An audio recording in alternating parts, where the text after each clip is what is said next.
October 13th, 2007.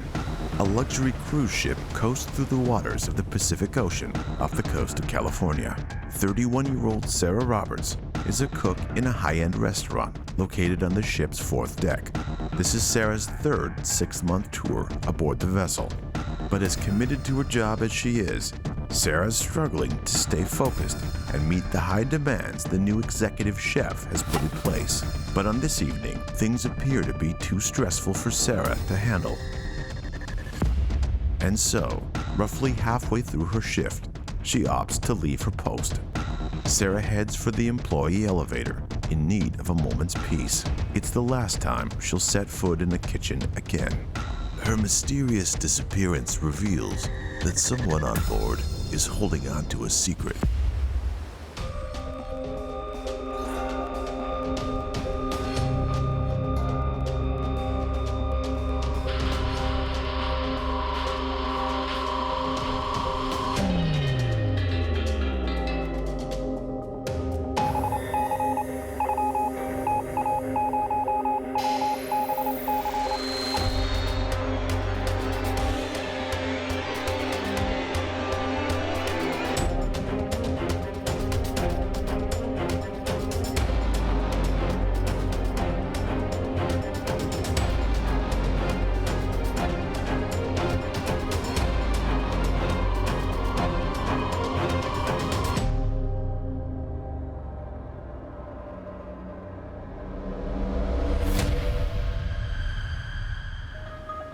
October 13th, 2007.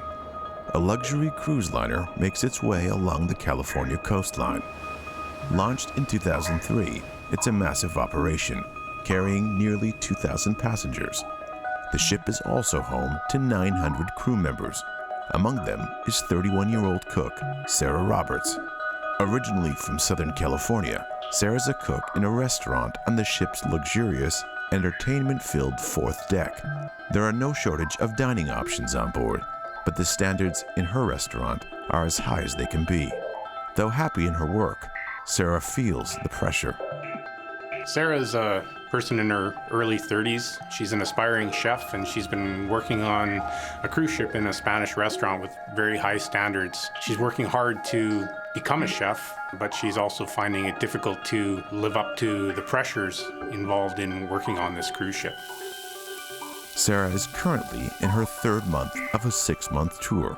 It's an unorthodox lifestyle, especially for an aspiring chef. But for Sarah, it's an opportunity unlike any other.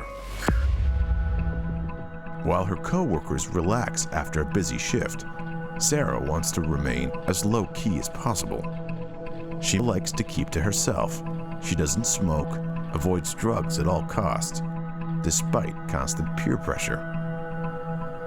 Sarah was a great attentive student, one of the best students I've ever had. Jobs on these cruise ships can be an amazing learning experience, and Sarah was really looking forward to that. She was a little shy though. She never really seemed to hang out much with the other chefs. It made it hard to get to know her. Never one to indulge post-shift, Sarah returns to her shared quarters, where her roommate is fast asleep. As per her post-shift ritual, Sarah emails her sister, Claudia. She misses her family and likes to stay in touch as much as she possibly can. She tells her stories of life on the ship, the places she's visited, and what it's like to be constantly on the move. But for as content as Sarah's been in her years on the ship, Claudia gets the sense that she might be growing increasingly frustrated with her nomadic life. Working on a cruise ship can be very isolating. You're miles away from family and friends. It can be hard to get to know people because the crew's always turning over. Just when you're starting to get to know someone, they leave, they move on to another ship. So it can be really lonely, especially if you're not a social person. And Sarah wasn't. She was more introspective, more the type to keep to herself, a little bit quiet. So she was finding it really hard to find someone to talk to and to make friends. Working on a cruise ship is not necessarily the glamorous thing that we all make it out to be. Sarah, for example, here is working 6 months at a time, very high standards, incredibly busy work environment with a very demanding boss. When you're out in a cruise ship, it's like you're trapped. There's nowhere to go. You're out in the middle of the water. You're stuck there, basically. So she has no choice but to email her sister if she wants companionship. Sarah tells Claudia that the restaurant has hired a new executive chef. She calls him pretentious and states that the chef never listens to any of Sarah's suggestions for new additions to the menu or even the occasional lunch special, despite encouraging members of the kitchen to become more invested in their work. Sarah feels that the chef won't give her a chance to excel in her role, and after all these years, Sarah feels that she should be treated with more respect. Sarah seemed to be having a difficult time on the ship. The pressure is getting to her. So this communication she has with her sister is really some of the only insight we have into her state of mind at the time. She was stressed out. She was having a difficult time coping with the pressure. She was away from home and didn't have a lot of close friends or anyone to confide in on the ship. Sarah's new boss makes a habit of calling her out for her supposed failures in front of the other staff. Despite Sarah's best efforts to prove her worth in the kitchen, the executive chef doesn't appear to have any interest in keeping her around. He has the highest of standards and believes that Sarah could be dead weight. There's no room for substandard food in his kitchen. Post-shift, Sarah returns to her quarters. Her roommate awakens and is immediately concerned. Sarah seems frustrated and out of sorts. It's unlike her, even with the recent struggles with the new boss. Sarah was very calm and collected in the kitchen, but kitchens can be a very difficult work environment. One bad boss or coworker can make your favorite job your worst nightmare. I heard that Sarah liked her job on the ship, but when there's no room for advancement, it can be very defeating. Sarah can't find the words to express her frustration. She can't even bring herself to email Claudia to tell her about it. Tonight, she needs to try and calm down and simply relax.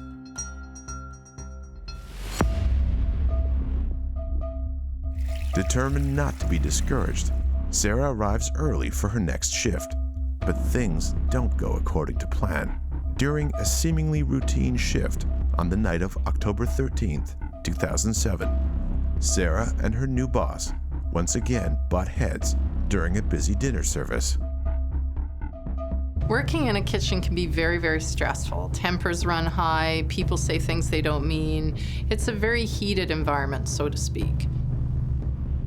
There are lots of egos in the kitchen. It's hard to teach that, but each chef needs to be aware that managing personalities is almost as important as the quality of the food. There's a hierarchy in the kitchen that needs to be respected, no matter how you get along with the others, if you want to have a career in this industry. With tensions rising in the kitchen, Sarah appears to have hit her breaking point.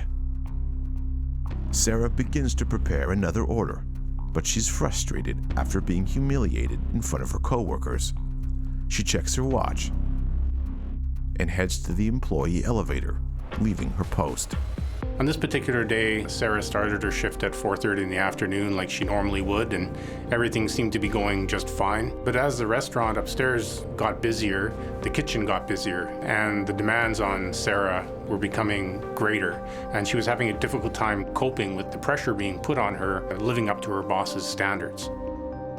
Sarah's shift isn't set to end for another hour and 45 minutes, but clearly she's ready to check out early, or possibly for good. Things can get intense in the kitchen, especially when you have orders coming in non-stop. You need to take some time, take a break. The following day, ship security are alerted that Sarah has gone missing.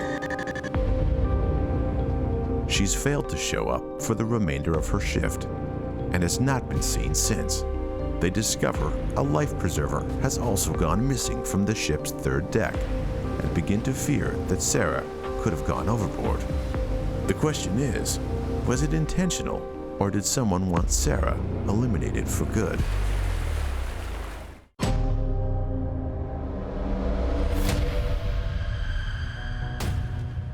"31-year-old cook Sarah Roberts has spent several years working in a restaurant aboard a luxury cruise liner. But lately, Sarah has felt lonely and frustrated in her career and spends her time venting to her sister back home via email. She also stops socializing with coworkers, finding herself growing frustrated with the job she used to love. On a particularly busy evening in the kitchen, tensions between herself and the restaurant's new executive chef have peaked. Frustrated, Sarah leaves her post in the middle of the shift and enters the employee elevator. This is the final time she sets foot in a kitchen. Sarah Roberts' sudden disappearance will reveal that this ship has some secrets.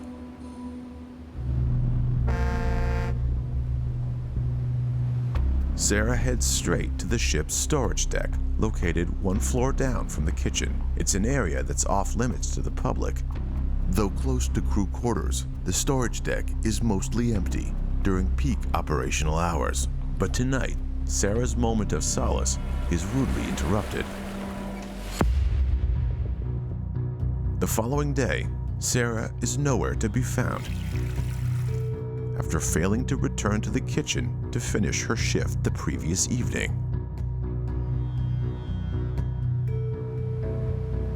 Meanwhile, a janitor aboard the ship discovers discarded flares and what appears to be a missing life preserver on the ship's third deck, the same deck that Sarah's quarters are located. It's a bizarre scene, and the janitor is concerned someone could have gone overboard. The ship's security team are alerted in the hopes of potentially saving a life. Investigators examine the bizarre scene, and shortly after, the Coast Guard is alerted that someone from the ship is believed to have gone overboard. So when someone is believed to have gone missing, particularly on a cruise ship, time is of the essence. We need to establish, first of all, have they gone overboard? And in this particular case, there's a missing life preserver, which may give us a clue that they have in fact gone off the ship or gone overboard. And then also the proper authorities need to be notified so that they can search the ocean where the ship has been.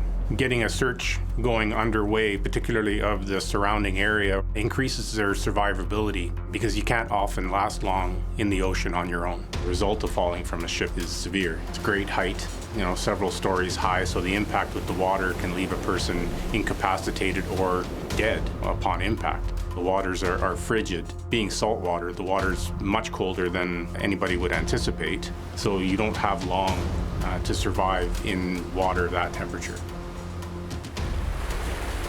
It's like the proverbial needle in the haystack, except in this case, the haystack is the world's second largest ocean, and the needle is in constant motion. Even with knowing the approximate location the body went over and the approximate time, it's almost impossible for the Coast Guard or anyone else to locate this body. With the search ongoing, the restaurant's manager discovers that Sarah failed to clock out the previous evening. She inquires with the executive chef, who informs her that Sarah left her post and never returned to work. The manager is immediately concerned. Someone on staff must have seen something.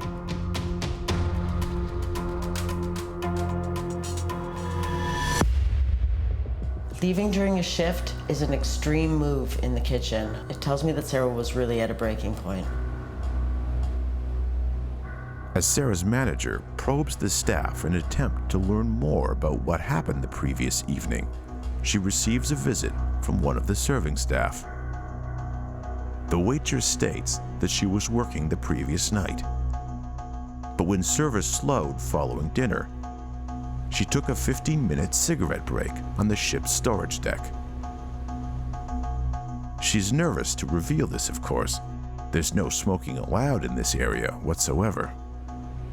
The waitress reveals that while smoking her cigarette, she overheard some commotion further down the deck, what sounded like a heated argument between two people, one of which was most definitely Sarah Roberts.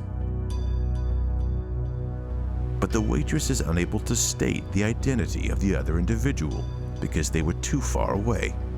She knows only that it was a man's voice, When the manager asks if it could have been another staff member of the kitchen, she's unsure, but thinks it's likely.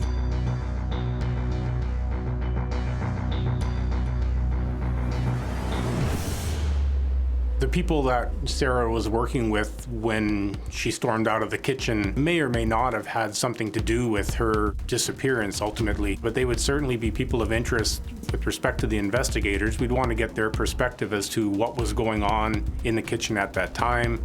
Was there a direct interaction between Sarah and one of these people that may have spurred her to leave the kitchen? What was said? Who said it? They would be considered people of interest.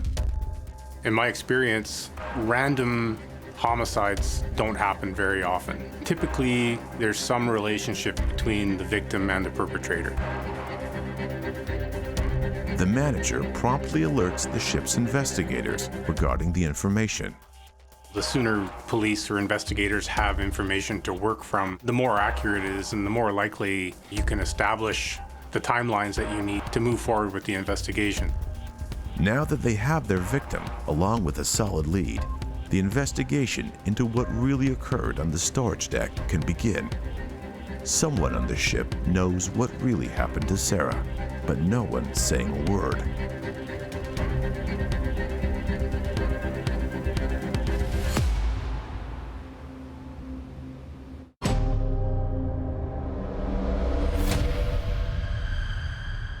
Line cook Sarah Roberts has spent several years working in the kitchen of an upscale restaurant aboard a luxury cruise liner.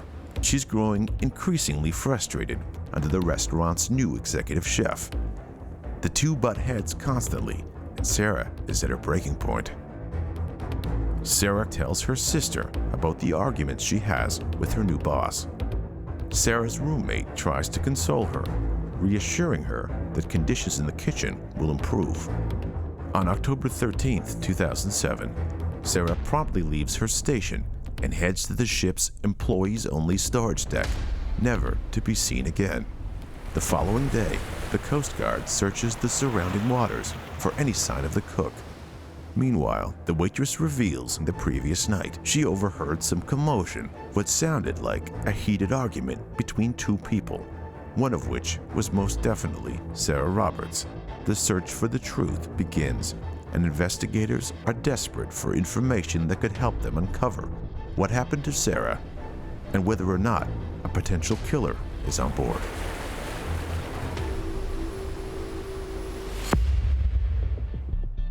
Investigators begin by speaking to the one person on board who knew Sarah best, her roommate.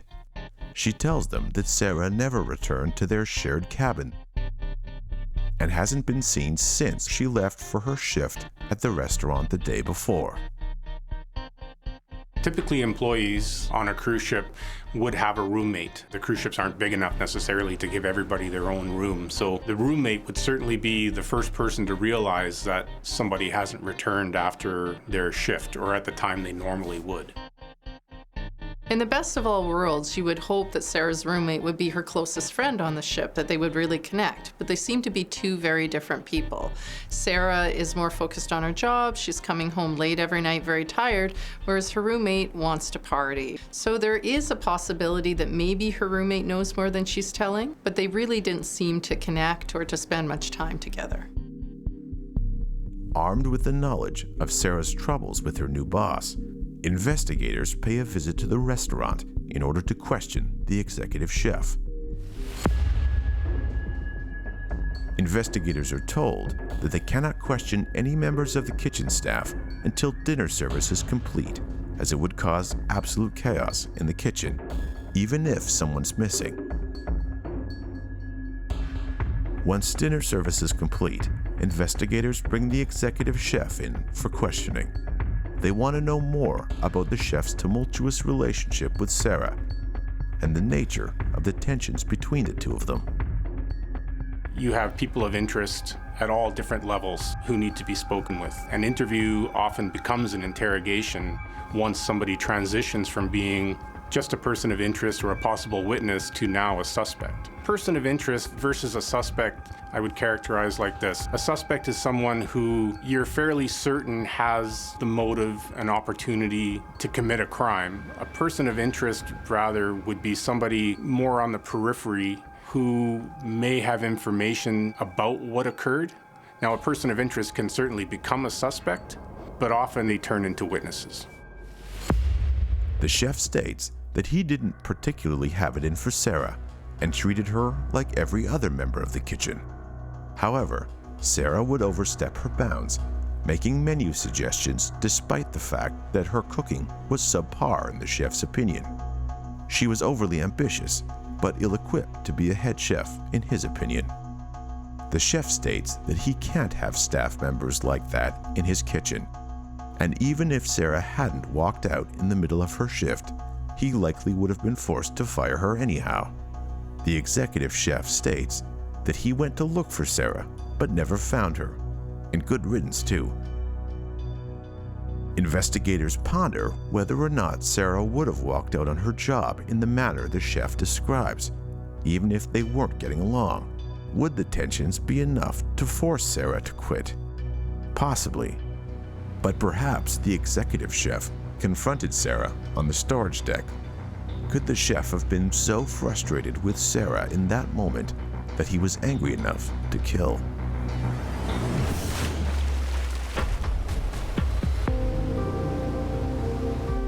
Investigators are eager to speak with Sarah's other co-workers to learn more about Sarah's past and what could have led to her disappearance.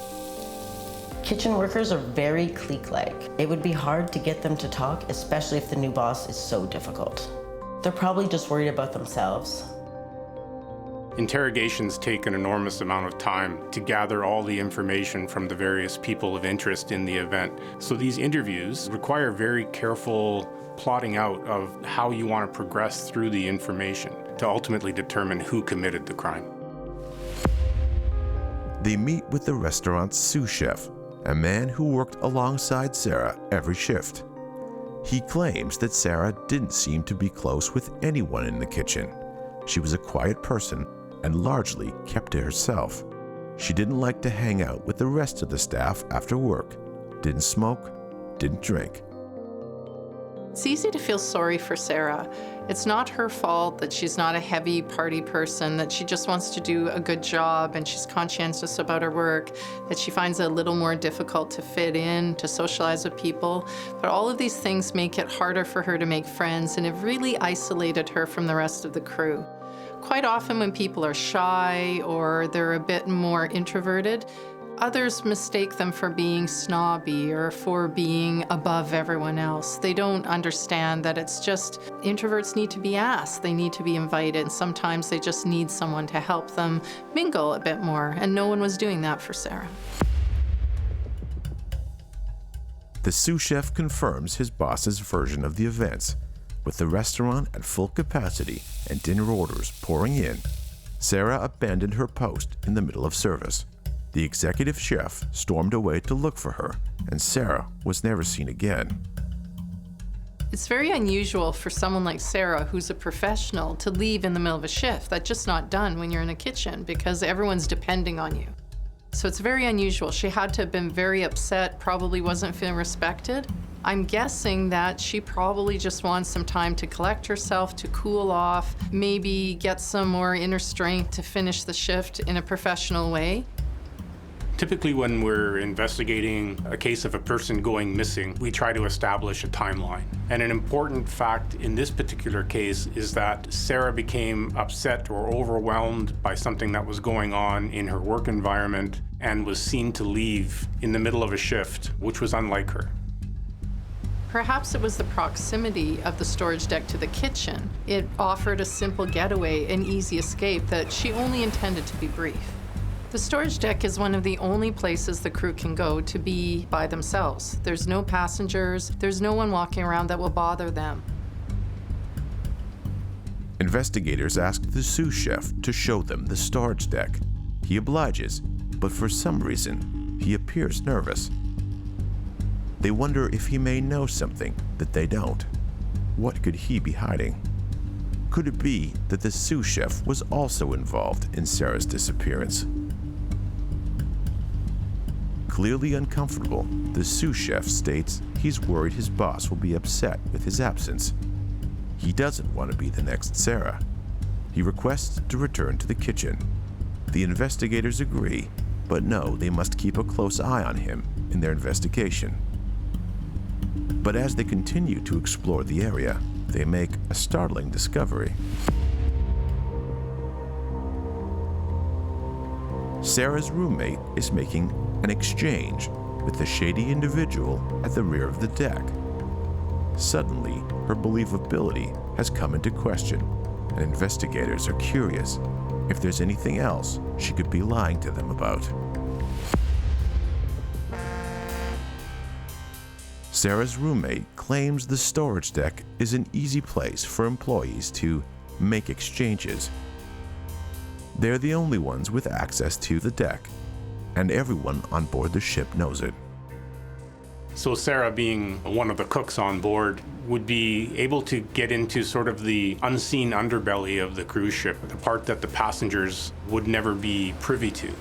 This is where the mundane day-to-day operations take place, where the crew members have a chance to spend time because they're not allowed to interact with the guests on a social level. So this is where all the operations take place. It's where the crew members gather to spend time when they're not actually working. Suddenly, a new possibility arises. Could Sarah have retreated to the storage deck for a break and accidentally stumbled into a backroom deal gone wrong? Perhaps it's a case of being in the wrong place at the wrong time.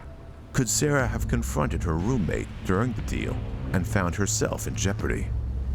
What did Sarah see when she went onto that lower deck? Did she see something that she wasn't supposed to have seen? Was she not expected to have been there? Is this a place she typically wouldn't go and suddenly appeared? So depending on what was going on and what she saw, someone may have reacted in such a way that she ultimately met her demise.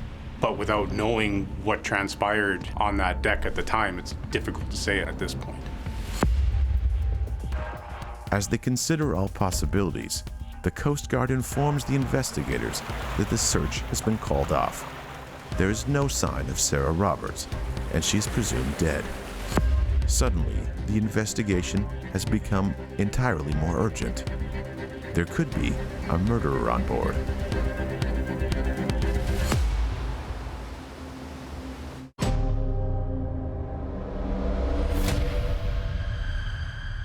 Cook Sarah Roberts vanishes from her post during the middle of a busy dinner service. She retreats to the cruise liner's storage deck for a respite, but is never seen again. Investigators have honed their focus to 3 possible suspects in Sarah's death. The new executive chef repeatedly reprimanded Sarah, and tensions peaked on the night of her disappearance. And then there's Sarah's roommate. She's seen by investigators making a shady deal on the same deck where Sarah went missing. And lastly is Sarah's co-worker, the sous chef, who seems nervous answering the simplest questions while interviewed by investigators.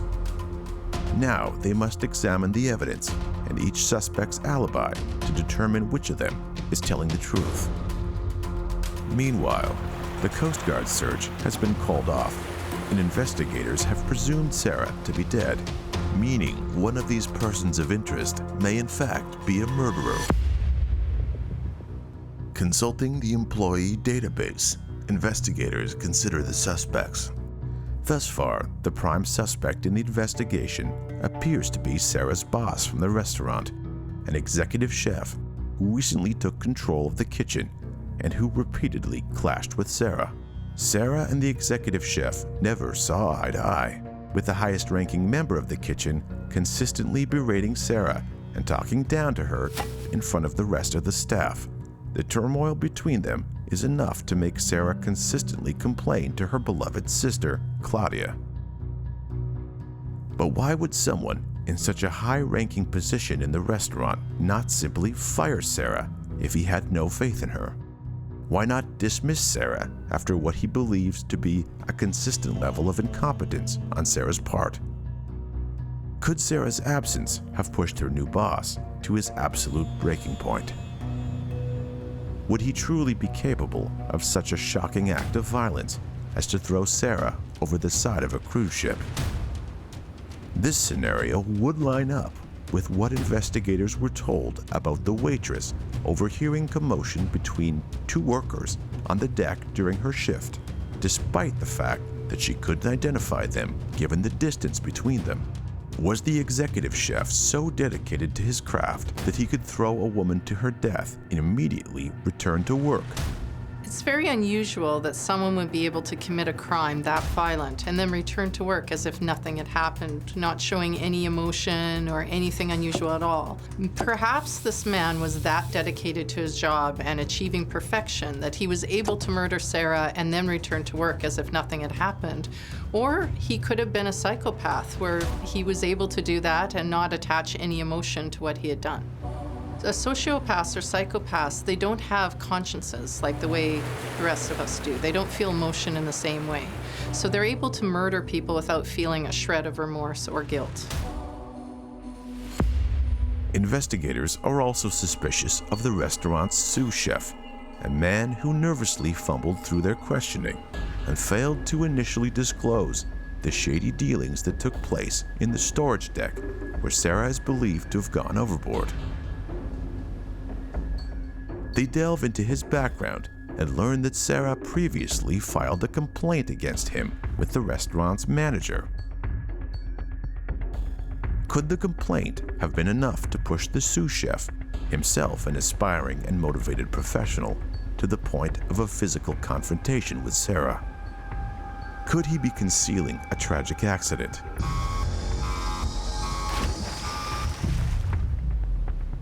Investigators aren't certain he'd intentionally tried to kill Sarah, but he's certainly capable of lying. There can be jealousy in the kitchen, especially when you think that your skills are better than another chef's. I never got that feeling about Sarah, but others could have felt that way about her. Could the executive chef and the sous chef have murdered Sarah together? The waitress overheard two workers arguing, but could another have joined and escalated the situation? Finally, Sarah's roommate presents another curious possibility. Could the roommate have grown so tired of Sarah's incessant unhappiness that she became annoyed with the reality of having to share accommodations with her?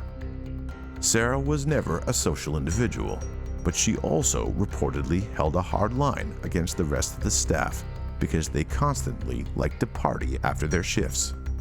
Could there have been tension between them that boiled over if Sarah stumbled across her roommate on the storage deck in the same manner as the investigators?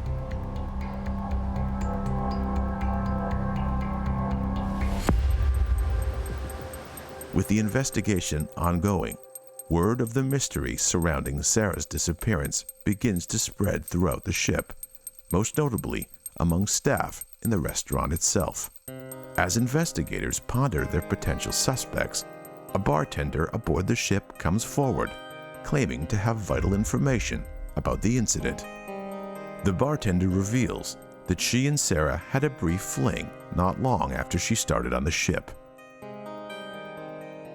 The isolated environment on a cruise ship, especially a long-haul trip, can really wreak havoc on a person's mental health, on how they're feeling, on whether or not they're lonely. And short-term, intense relationships like this can be very exciting. Sarah's secret love, a bartender aboard the ship, has heard enough rumors about Sarah. She has to go to the investigators to spill her secrets. Though their relationship never progressed, Sarah would confide in her, constantly stating that a sous chef in her kitchen was attempting to sabotage her career in order to climb the ladder. An act of desperation that he also took great pleasure in. The bartender believes the sous chef is responsible for pushing Sarah overboard, be it intentionally or not. People are making suppositions based on their own perceptions. There's no evidence necessarily linking any one of those people to a particular event. It's all speculation at this point. Based on who's providing that speculation, that would determine what sort of weight their information is given by an investigator. Do they know what they're talking about, or is it just a wild accusation? I would suspect investigators would take into account anything that somebody says. They would have to do their due diligence and investigate it to a certain degree, but at some point it does just come down to being speculation. Suddenly, investigators have a new prime suspect, but they'll need security camera footage to help prove one of their theories, but it'll be far more challenging than they ever imagined.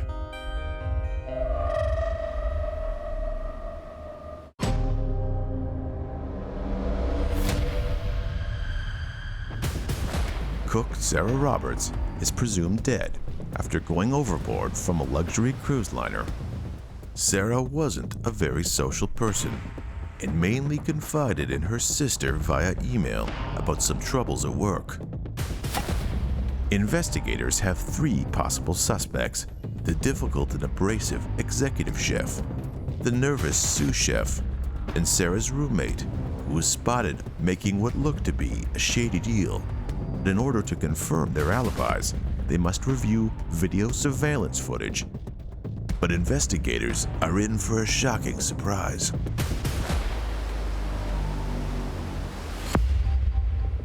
Ships have very sophisticated video surveillance systems, and they cover a vast amount of the ship. Almost the entire ship would be seen on video camera at any given time. So the ability to look at that footage and determine what happened enables investigators to move on from trying to determine whether it was foul play or not. So if somebody is seen on surveillance video, for example, to commit suicide, the investigation may not have to continue beyond that.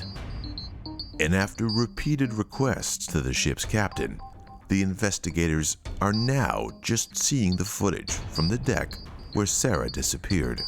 As they witness what could be the final moments of Sarah's life, investigators know they could be on the verge of uncovering the disturbing evidence that will solve their case.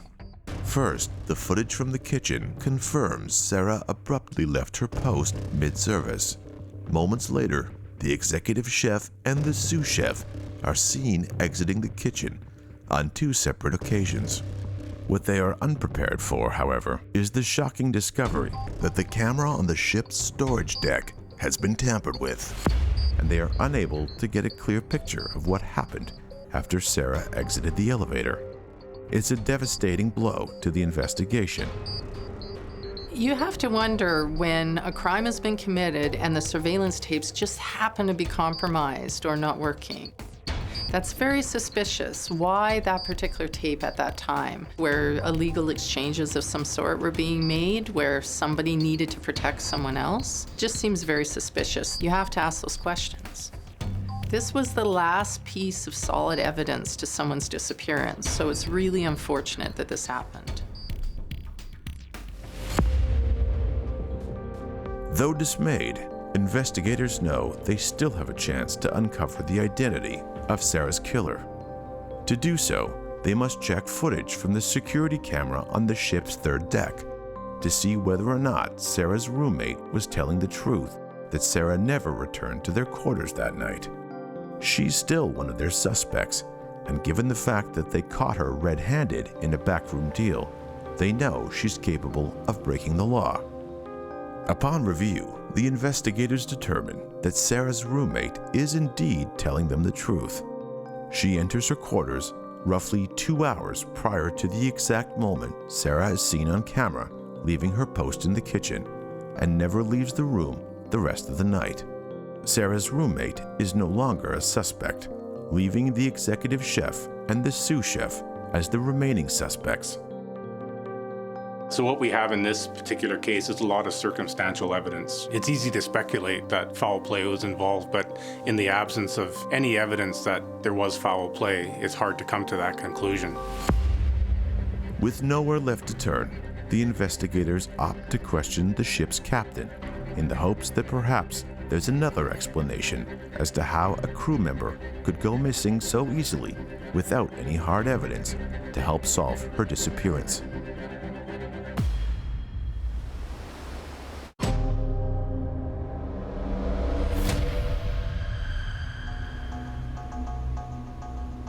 Investigators meet privately with the ship's captain in the hopes that he might be able to provide insight into a possible cause of death for crew member Sarah Roberts. The captain informs investigators that it's entirely possible a rogue wave could have swept across the starboard side of the ship on the night of October 13, 2007, the same night as Sarah's disappearance. He states that if Sarah was standing on the ship's storage deck at precisely that moment, there's little doubt she would have been swept overboard given the intensity of the wave.